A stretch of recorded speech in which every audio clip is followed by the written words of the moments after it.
Welcome back. Well, this is the second time I have actually started filming this video because I have a very needy cat running around here. Audie has had a tough day, and I think he wants to make darn sure everybody knows about it. Right now, I think he's fairly well settled down, but he was not just photobombing the video, he was really interrupting. He wanted the camera, he wanted the mouse, he wanted everything, and he was whacking things off my desk with his tail in order to try to get my attention. So, like I say, hopefully he's quieted down a little now and we can get going. Well, what we are doing today is the final portion of that large Bedford shopping trip that I did last week. So, when we come back, we are going to pick up where we left off.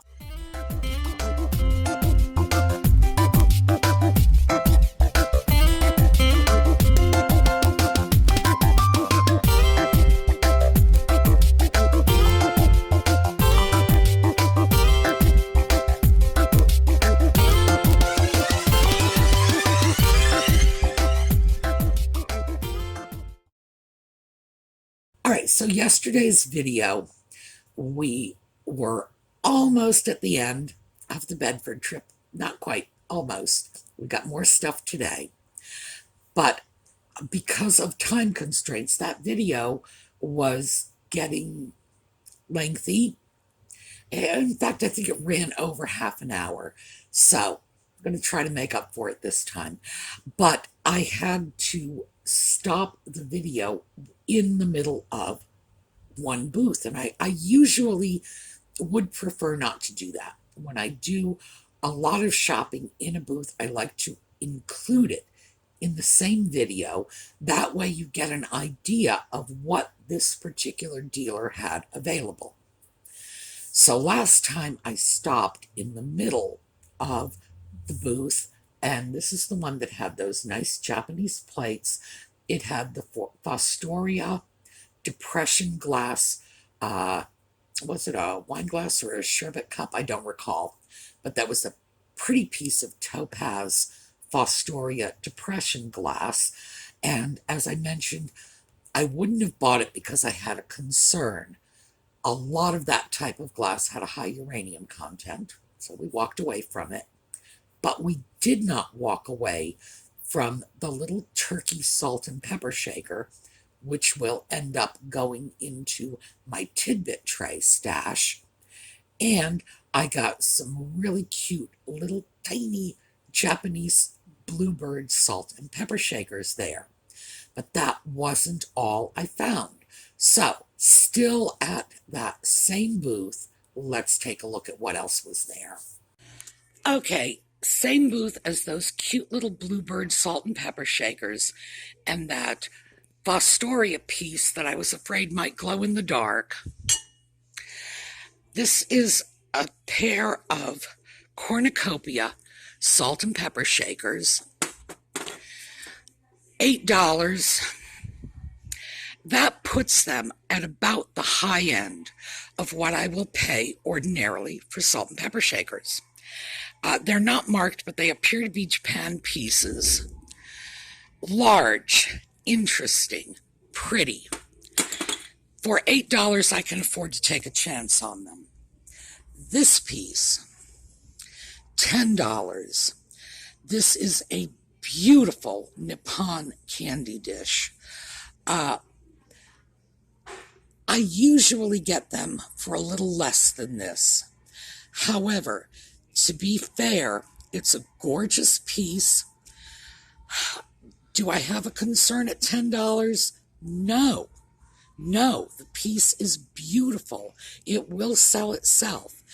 And as I mentioned before, sometimes it really pays to get some very nice pieces into your shop, put them on sale at good prices. Even if the people who originally see them don't buy them, they will come back. They know you have good stuff. They know they can get good deals. So that cornucopia salt and pepper shaker set, I wanted to take a minute and explain why I suspect it may be a Japanese piece, even though there are no markings. Well, first of all, these Japanese salt and pepper shakers were ornately shaped. So cornucopias, the other set was bluebirds, that turkey was Japan, and they were very nicely painted as well. Now, not all of them, because you can't make a blanket statement right across the board that all the Japanese import pieces were nicely painted. Some were, some weren't. The cornucopias are nicely painted, but there's no marking at all on them to indicate the point of origin. When things were imported, and still today this is still true, imported into the United States, they were required, and again still are, but I keep saying were because right now we're talking about vintage pieces. They had to have a stamp on them saying where they were from. After the war, when American importers, and oftentimes these were Japanese American importers, so they would go back and forth to Japan, deal directly with the manufacturers, buy wholesale lots, and then they would bring them into the US, to Canada, to England, to wherever. And each country has their own import requirements. Our requirement is that the piece be marked. So if the Japanese manufacturer knows in advance that an item is coming in to the United States, they would have stamped the piece Japan or made in Japan, obviously in English because it's going into the United States. But if they simply manufactured a large lot of items that would then be bought by importers from different countries, they might not. And in many cases, they did not. It was up to the importer to put their own label on the piece. And that is that list that I've mentioned from time to time. It's over on the Sumi Angels site, and it's also in my cell phone because whenever a name occurs to me, I remember it. Just log it in there so that I can later send it over to Colleen so that she can keep and publish this list. I suspect we've got at least 24, and I'm sure I'm barely scratching the surface. Now, these importers would mark the piece with a sticker. Sometimes the sticker was simply a paper sticker, rectangular, tiny, usually navy blue and white, and it would say Japan, and that's all there was to it. Lick it, stick it on the piece, you're good to go. But the American importers also put fancy stickers. These would be small foil embossed stickers that would have the name of the import company, and of course, since they were required by law to carry this information, it would say where it came from too. So the sticker would say something like a quality product being the name of the importer, from Japan, or made in Japan, or just Japan. It always had to be there. And there are a whole list of them. Lefton, Lego, yeah, just like the little children's blocks. That was one of the companies. It has nothing to do with the kids' blocks. It just happened to be the same name. Namco, Arrow, Thames, or possibly Thames. And the reason I do that is because in Rhode Island, there's a street called Thames, Thames, in Newport. But of course, in London, the river is called Thames. Apparently, one of the Japanese importers really liked the name and took it. So I don't know how they pronounced it, though. And these stickers were often removed. And I have to admit, my bad, I would have done that. When I go out and buy a new piece of porcelain or china, which is, believe me, rare and something I don't think I've done in 30 years, the first thing I do is take all of the tags off of it. No matter what, if it's a price tag, if it's a manufacturer's tag, I scrub the whole thing down because I'm neurotic. And I strongly suspect, since neuroses is not a new condition, that back in the 50s and 60s, when the housewife went into the five and dime and bought these salt and pepper shakers, a lot of those tags got removed. And as I say, I base that on my own personal experience. I know I did it. I consider it remarkable that so many of the tags are left, because most of the pieces I buy today do still have those beautiful little tags on them. But this is where we get our information about the Japanese import companies. And when I see a piece that has all of the characteristics of a Japan piece, but no markings, I would have to say, chances are, at one time, this piece had a sticker on it from the Japanese import companies, and somebody simply washed it off because they didn't want the sticker on their salt and pepper shakers. So, essentially, I base it on the lack of a marking indicating country of origin and the paint job. If the paint job is of a Japanese style and there's no marking on it whatsoever, odds are it was brought over by an import company and Mom just scraped that sticker off before she put it on the table. Now, the other piece that I got was definitely Japan. That was that beautiful little Nippon candy dish. I'm calling it a candy dish.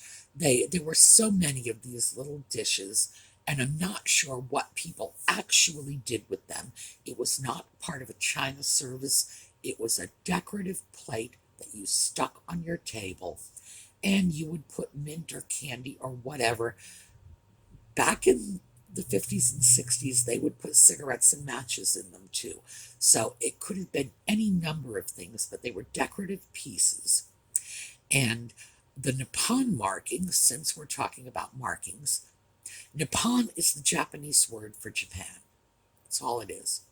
So when the Japanese first began exporting to the US, they wrote out their country name using our Latin alphabet, and that's, the regular ABCs, instead of the pinyons that they use when they write it themselves in their own language, but they used their own name for their country.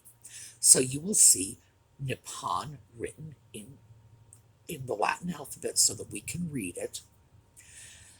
But that stopped.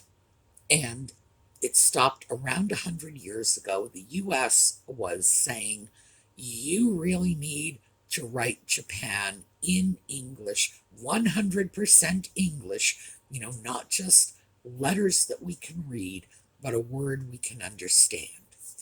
And there was a carryover point, but it stopped around 1920. But it wasn't carved in stone. In other words, there were Nippon pieces that came in after 1920. There were pieces marked Japan that came in before 1920. So we don't have a firm date for the changeover. But in general, now that we are in 2021, if you see a piece marked Nippon, you are looking at an antique, at something over 100 years old. So, there we go. Japanese import markings in, less than 10 minutes. I didn't think I could do it. All right, so now that we've gotten out of the booth I'm going to give you a quick overview, and this is the things that I got in this video, plus the items I got that were included in the last video, just so you can see all of what I got from that booth all together. Because as I say, it's helpful to see what any one particular dealer had to offer. So here you go. Well, this is the haul from that little booth all together. Not bad. And remember, I may well be going back for those Mieto plates. So, yeah, I'm going to have to keep an eye on that booth. So I thought that was a rather nice little haul from that booth. Everything was $10 or less, so thrift store prices, and I really feel that all of them were good pieces. So ordinarily it's hard to go in there and grab that much in terms of goodies from any one particular dealer. But you will notice in future Bedford videos, I'm going to go back to that shop again. And that's a promise, because definitely it was worth my time to see what they had in there. Next thing up didn't come home with me, but I thought you would really like to see this. So take a look. Well, look what we have here. A genuine old icebox. You see a lot of modern repros these days, but this is the real McCoy. $175. I wouldn't go so far as to say it's a fabulous price, but it's definitely a good price. Sort of thing that makes me wonder if Ezra would like a little company in the kitchen. Yes, indeed, that was a genuine old icebox. Hard to say when that dates from. I'm going to guess around 1900 to 1910. Condition is wonderful. And one of the great things about my area is all the old farms. People actually saved their old appliances when they would replace something with a modern piece. You know, they would just take the old one and stick it out in the barn. They didn't throw it out. So we actually have a really nice opportunity here to get great old appliances. I thought that was a wonderful icebox.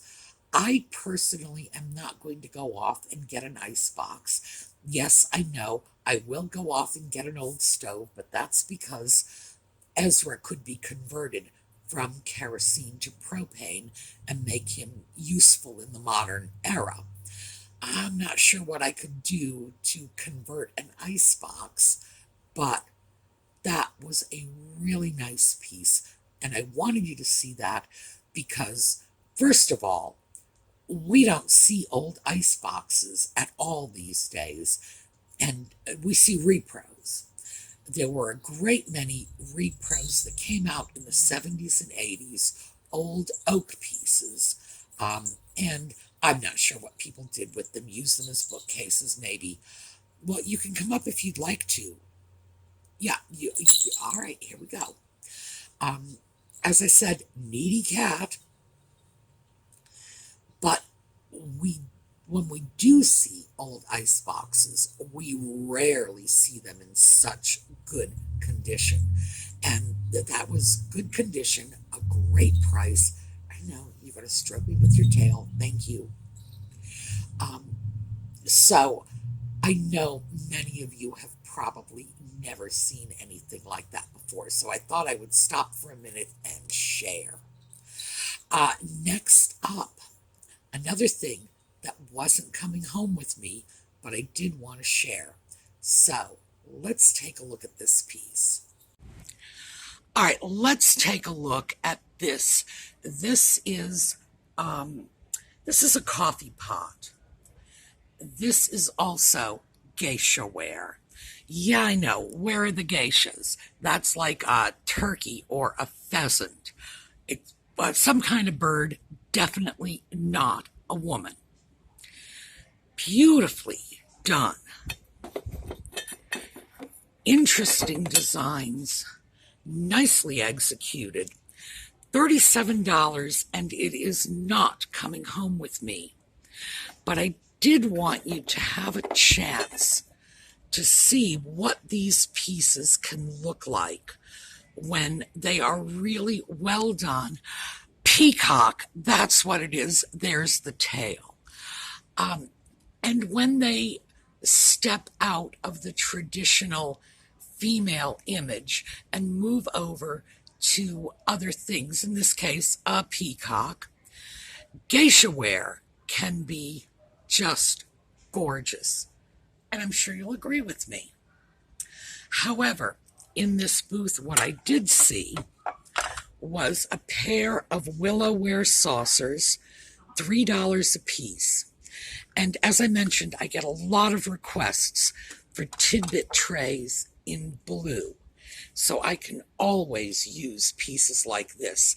They will not go directly into my shop. They will go into my Tidbit tray stash. Oh, and then they'll become Tidbit trays, and then they'll go into my shop. So that was a geisha ware coffee pot with no geishas. It's the same style, and I think not too long ago we saw a piece of geisha ware in the chrysanthemum pattern. No geishas, just the same style with a different subject matter. I thought it would be well worth the time it took to stop and just take a peek at that piece, because I know a lot of you like geisha ware, and it's worthwhile to take a look at a piece that's a little different so you get a chance to see. And that was a really well executed piece, a piece of high-end geisha ware with no geishas. So yes, the designs I've seen are, in addition to birds like that, and that turned out to be a peacock. I couldn't figure out what on earth it was at first because I didn't see the tail. Peacocks, chrysanthemums, I have seen other birds, and pagodas. So, and I'm sure there are more. That's what I've seen that I can bring to mind right now. All in very much the same style, and it was a sort of Japanese interpretation of the Chinese rose medallion designs. So, and you can see, if you hold a piece of geisha ware next to a good rose medallion plate, you see where the influence was. And that's what I find so valuable about those pieces. I like being able to sort of track the line from the old, and it's a much older design in China, the old rose medallion and famille rose pieces, right through the more modern Japanese interpretations of the same style of porcelain design. Thought that was worth the time it took to take a look at it. Also, the willow ware. And if you're interested in this, I will make a point of showing you some more willow ware pieces. Very popular design of Chinese porcelain, blue and white. That gave way, by the way, to the European design of sort of flow blue. The Chinese were doing this centuries earlier. Very interesting pieces. Simple colors, blue and white. The willow ware and the Canton blue and white pieces were at one time very popular, and you can still find versions of them being made today and exported. So, as I say, if you're interested, we'll take more of a look at that. Yes, okay, I will bet you. Also, let's take a look at some other pieces from the same booth. Oh, and before I say that, the willow ware plates did come home with me. So, same booth as the Geisha ware and the willow ware. Some other pieces that I saw. Same shop. This is Sugar and Creamer, Japan. I could probably date this piece like right down to the year based on the design. I didn't even notice that. That's the bottom of the creamer. There's the sugar. It's an open sugar. $15. I have to think about this. This is very high in terms of what I'd have to put on it just to recover my costs and my fees. But that's a very, very nice set. Oh, and while we're here, let's take a look at this. 4 very pretty etched glass plates, $10. At $2.50 a piece, I'm thinking Tidbit trays. So that Sugar and Creamer is a design that came out of Japan. And as I say, if I actually sat down and thought about it, I could tell you when, because it's really frozen in time. Beautiful set. Pricier than I was interested in. But it's, if you like that style, it's a very, very specific. It's black and orange. Sometimes it's a sort of this color green, sort of an army green with the orange leaves. Beautiful pieces. They are out there. They can be had. If that set was just a little less, or if that dealer had a discount tag on their booth, would have come home with me, because they're beautiful and it's something that buyers like. The little cut glass plates, and etched glass plates, that's actually what they were, also did come home with me. And like the willow ware pieces, they are going into my Tidbit tray stash because they're beautiful. They're going to make great little Tidbit trays. And when it's a clear glass plate like that, you can combine it with all kinds of stuff. And, it'll blend very nicely. And a lot of plates that I have set aside for Tidbit trays really do well with older and more delicate looking pieces, like an etched glass clear plate, or I've picked up some etched glass plates in colors, basically depression glass. Being able to combine a glass plate and a porcelain plate can really make a very effective piece. So there's a little bit of Tidbit tray design too. All right, yes, I know, you're right here. He's still whacking the daylights out of me with his tail, So that's what we have for you today. And that was from last week's Bedford trip. I've still got tons of footage from this week's Bedford trip. So we will see you tomorrow. Have a great